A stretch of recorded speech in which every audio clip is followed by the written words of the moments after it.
Let's welcome in the MiLB Midwest League Player of the Week, Cam Collier. You're raking in high A right now. How locked in do you feel, guy? I feel pretty locked in. Everything's clicking at the moment, and I'm going out there and actually performing on the field. I feel pretty good. Oh, Midwest League, man. Kane County Cougars, are they still up there in that Midwest League? No, not anymore. I don't think so. I don't think they're in this league. All right, well, I want to talk about it now. You go first round, you hit a home run in the game, the Futures game, you got MVP. So what's this little year been like so far? It's been a fun year. Coming up to Dayton this year after being in Daytona last year was definitely a change. Playing against like a better competition, older guys, and a beautiful stadium. It's definitely been more fun than last year for sure. Hey, Cam, speaking of like competition, you go to the Futures game, you're around all these talented ball players, young talented ball players. Who did you get to know along the way there? Is there anybody you exchange snaps with or Instagram numbers and you're keeping in touch with? Yeah, honestly, yeah. There was this guy I would always see on Instagram and Twitter. His name is Samuel Basalo. Yeah. And he was one guy I wanted to see up close and just see how he worked and see his swing up close. And yeah, he's one of the better guys I've seen, and just to pick his brain and just watch him up close was it was a pretty good thing for me. Sure. Oh, good stuff. Cam, you might be the youngest guest that we've ever had on Intentional Talk. Do you text message or do you Snapchat?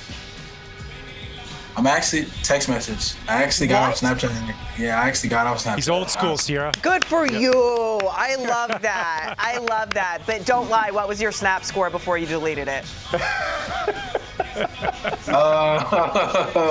I'm gonna say 800,000. It was what? 800,000. Damn! Oh my!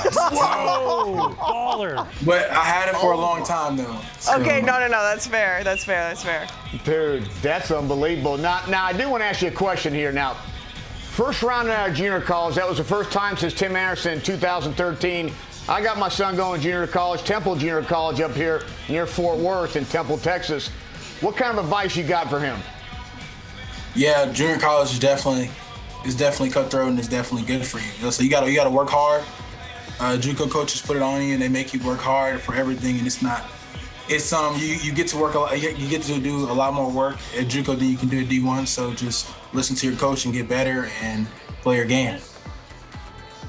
I like that, man. I like that. Hey, you're obviously a baseball fan. We're all baseball fans, but we have fans of other sports, and one sport that you're a big fan of is UFC. And when you look around the league in Major League Baseball right now, if you see those players out there, who do you have an eye on and go, man, that guy could get in the octagon and take somebody down? Good question. Oh, Aaron Judge. I think Aaron Judge would take over the heavyweight division right now, for sure. Yeah, it'd be tough to get inside of him. I know that. Yeah. Those long arms, that big reach. Yeah. I like that. Who in the UFC are you? Who's your guy? Who do you follow the most? There's this new guy named Peyton Talbot, and then there's a champion named Sean O'Malley. Those are my two favorite right now. Awesome. Yeah. So, your eyes must have bulged when you saw that signing bonus hit your bank account. What was that like? What was your reaction like? It was hefty, by the way. Honestly, at 17, my first thought was, like, I'm gonna give my mom something, I'm gonna give my dad something, my sisters, and then the 17-year-old me was like, I can finally get whatever video game I want. anything I want at the time. 17. Okay, so what was the big purchase then? Was it just video games, shoes? So it was I know I got a couple of shoes, and it was like my first time like going straight to the GameStop and just getting any game I wanted without having to ask my mom and getting a new. So it was pretty cool. That is so awesome. You know what was awesome, by the way? Me and your pops played for the Red Sox in 2003. Does you remember playing with me? Because he always loved Poppy and Manny and stuff. I didn't know, Uncle Kevin was over here. But how cool is this, man? We played together in 03. Yeah, it's kind of crazy. We would watch this show, and my dad would always be like, "Yeah, I played with him. I played with him back in the day. The funniest guy ever, one of the funniest guys I ever played with." He always would tell me that. He always Dude, did. that's so good. You got to tell him I said hello, man. Of course. Your dad's right. Kevin's one of the 3 funniest people on this show. Lou would say that too. So, hey, I'm curious, dude. Like, you had a chance. You played in the Cape Cod League. You were one of the, I think, the second youngest person to ever play in the Cape Cod League.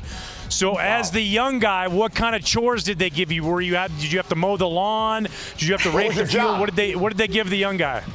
We always have a job. Honestly, like the only thing they really gave me is like a hard time. Like that's what it'd be. They would just give me a hard time like about everything. As soon as I get to the park, every day. Like what did they? Don't you have a job? I think we had to rake the field. I feel like more at junior college they made me do like a lot of more like rookie stuff for younger stuff. But in the Cape it was just like you're young, go grab my bag, go grab my glove, like stuff like that. Okay, that makes sense. It's funny because at the Cape, we had to get a job. Like I remember having to work. Some guys worked at like a Home Depot type scene. I had to do camps, but it was like you had to work, and then at 2 o'clock, then you'd have to go over the field and stuff. So like that's the way it kind of used to be. Yeah. Different signing bonuses, you know. Yeah, that's right. Oh my God. So Kevin mentioned it, that he played with your dad, Lou. He played in the big leagues, though, for 8 years. What was it like to be able to learn from him as you try to make it to the show? Yeah, it's definitely been a blessing, man. I've had him in my corner my whole career, being able to talk to him about everything I go through on the field and off the field. It's definitely been something that's helped me a lot. And, of course, he has a million relationship with other guys, so if he doesn't have the answer, he can get it from someone else. But being able to have him and my corner has been great. We love it when it's a family affair. All right, So Cam, good. before Absolutely. we let you go, it is time for Secret Santos. This is the part of the show where you reveal a secret about yourself that nobody knows. Got you. Okay, so secret that nobody knows is that I'm a big Smiths fan. That's the group I'll listen to when I'm by myself in the car or just in my room chilling. I'll bump the Smiths. That's the biggest Smiths? secret. Wow. Smiths, yeah. Yes. Stop it. That's dope. The Smiths. Wow, man. Wow. I love that. Kevin, this is where you sing a Smiths song. This is where you Come on, do Kev. it for me. You saw my little yeah. That wasn't Lil Wayne's, Lil Jon. Oh my gosh. Oh my goodness. That is a great secret. I love that. And I love that you love the Smiths. That's totally cool. Cam, thanks so much for coming on the show and continued Yes. success this year. We can't wait to see you make it to the big leagues. Thank you for having me.